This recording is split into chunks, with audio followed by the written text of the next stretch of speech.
ഇന്ന് നമുക്ക് സാധാരണ ഉണ്ടാക്കുന്നതിനേക്കാളും ഭയങ്കര ക്രീമായിട്ട് ടേസ്റ്റി ആയിട്ട് നൂഡിൽസ് തയ്യാറാക്കി. അതിനാദ്യം ഒരു ടീസ്പൂൺ നെയ്യ് മെൽട്ടാക്കിയ ശേഷം അതിലേക്ക് മൈദപ്പൊടി ചേർത്തു കൊടുക്കും. എന്നിട്ട് ആ നെയ്യിൽ ആ മൈദപ്പൊടി ചൂടാക്കി നല്ലപോലെ മിക്സ് ചെയ്തെടുക്കാം. എന്നിട്ട് അതൊരു കറക്റ്റ് കൺസിസ്റ്റൻസി ആയാൽ അത് ക്രീം ആവാനുള്ള ആവശ്യത്തിന് പാൽ ചേർത്ത് നല്ലപോലെ മിക്സ് ചെയ്തെടുക്കാം.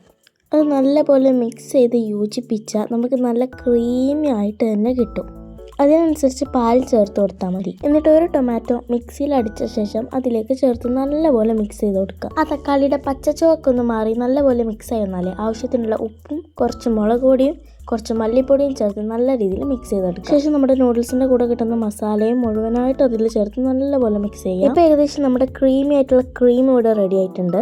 ശേഷം നമ്മൾ കുക്ക് ചെയ്ത് വെച്ച നൂഡിൽസ് അതിലേക്ക് ചേർത്ത് നല്ലപോലെ മിക്സ് ചെയ്ത് ആ ക്രീമൊക്കെ അതിൽ പിടിച്ച ശേഷം ഫ്ലെയിം ഓഫ് ചെയ്യാം. പിന്നെ അതൊരു പ്ലേറ്റിലേക്ക് സെർവ് ചെയ്ത് കഴിച്ചാൽ മാത്രം മതി. ഇത് ഉണ്ടാക്കാൻ വളരെ എളുപ്പമാണ്, നല്ല ക്രീമിയാണ്, ടേസ്റ്റിയാണ്. എപ്പോഴും നോർമലായിട്ടല്ലേ ഉണ്ടാക്കുക, ഇതൊന്ന് വെറൈറ്റി ആയി പിടിച്ചു നോക്കും. നിങ്ങൾ ഇതൊരു വട്ടം ഉണ്ടാക്കി നോക്കിയാൽ പിന്നെ ഇങ്ങനെ തന്നെ ഉണ്ടാക്കുള്ളൂ എന്ന് ഞാൻ ഉറപ്പ് തരാം. കാരണം ഞാൻ ഇതൊരു വട്ടം ഉണ്ടാക്കിയ ശേഷം പിന്നെ നൂഡിൽസ് കിട്ടിയാലൊക്കെ ഞാൻ ഇതുപോലെ തന്നെ ചെയ്തിട്ടുള്ളൂ. പാസ്ത ആയാലും നൂഡിൽസ് ആയാലൊക്കെ ക്രീമി ആയിട്ട് കഴിക്കാൻ ഇഷ്ടപ്പെടുന്ന ആളാണ് ഞാൻ. അങ്ങനെയുള്ളവരൊക്കെ പെട്ടെന്ന് തന്നെ ട്രൈ ചെയ്തു. അപ്പോൾ ഓക്കെ, ഇഷ്ടപ്പെടുകയാണെങ്കിൽ മാത്രം ഫീഡ്ബാക്ക് അറിയിക്കുക. Bye bye.